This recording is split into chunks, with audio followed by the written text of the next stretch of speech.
So a few months ago, I upgraded the Steam Deck. Not because I expected any insane performance increases, but really because I was curious as to what would happen. You have all these new handhelds getting announced that keep making waves advertising upgraded RAM as their headlining features.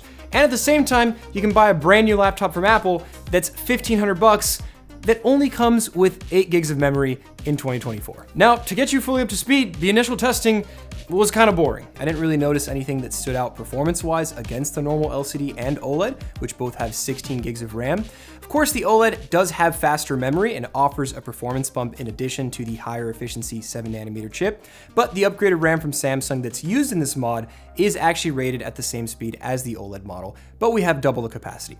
So with Hogwarts Legacy, a RAM-heavy title, it actually performed really well with the mod, less stuttering across the board, better frame times, and a more consistent experience.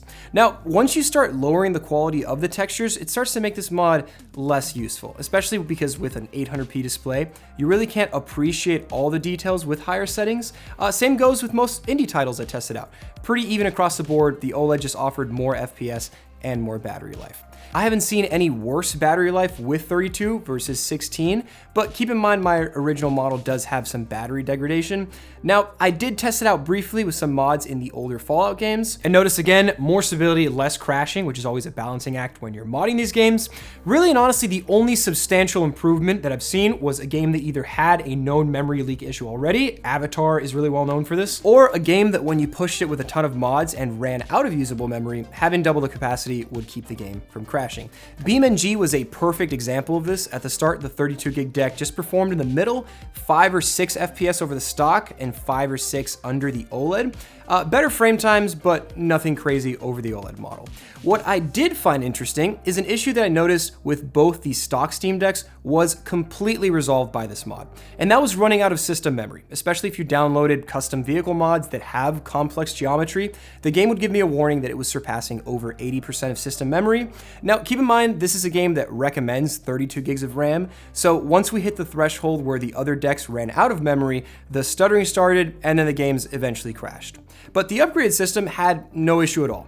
And since I've made that video, Asus has released the Ally X, which now bumps up the memory to 24 from 16 gigs. There's the GPD Win 4 that you can spec out to up to 64 gigs of RAM now. So a lot of these new handheld releases seem to be trending forward with memory and chip upgrades at the forefront. Of course, there's only so much hardware you can stuff into a package like this and still prioritize battery duration and managing thermals at the same time. But here's the thing, if you're a fan of that seamless SteamOS experience, you're pretty much limited to the Steam Deck. There are options like Bazzite, which you can use on the Windows handhelds, and it gives you most of the SteamOS feel. It's still buggy and not fully ironed out, but the team working on it has done a phenomenal job with updates. The official SteamOS has only been on one handheld as of now, despite a few weeks ago Valve actually confirming it'll support the Ally in the future, but who knows how long until we actually see this. So as of now, there's only so much you can do to optimize the existing hardware on the Steam Deck. That includes the 32 gig RAM mod, Deck HD, you can do the Wi-Fi module upgrade. Really and honestly, when it comes to hardware, you're pretty much limited on the Steam Decks. Now, I really enjoy tinkering with the Steam Decks, but here's the thing I've noticed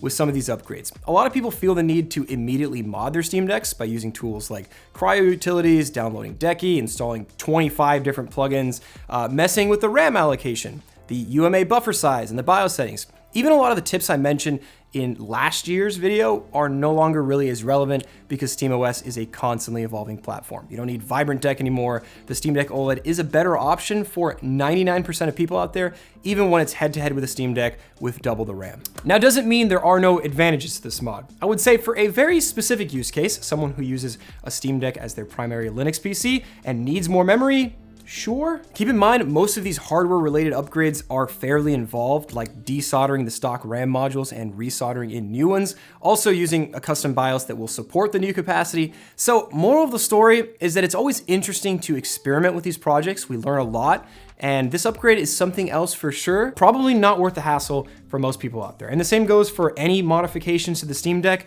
For like 99% of users out there, the stock experience is gonna be more than enough. And since Valve released the OLED model, you now have an upgraded screen, better battery life. It's really a no-brainer at this point if you wanna upgrade over the stock deck. Or you can just sit back and wait for the next generation Steam Deck, which you know for sure, Valve's gonna bump the performance and things are gonna get interesting. So that's about all you can do for now. Also, shout out to Ugreen for always being the clutch sponsor on these videos. They just dropped their new Uno series for the iPhone lineup, and it's become one of their most feature-packed packages to date. That includes up to 100 watt fast charging from the 2 side ports for either your handhelds, a MacBook. You can charge an iPhone 15 Pro from 0 to 60% in 30 minutes, or you can charge up to 4 devices at once with 3 USB-C ports and 1 USB-A. So if you're in the Apple ecosystem, you can have all your devices good to go on your desk. And the form factor is in this new robot design that houses a TFT smart display so that during the charging process, it actually shows you the active status changes with emojis. The new release covers a whole lineup of power banks, braided cables, and chargers. So you can check them out and the rest of the Uno series products down below. So big thanks for watching. Let me know if you guys want to see a third part to this series where we dive into maybe some more emulation stuff, and we'll get into it. So thanks again, and I'll catch you guys in the next one.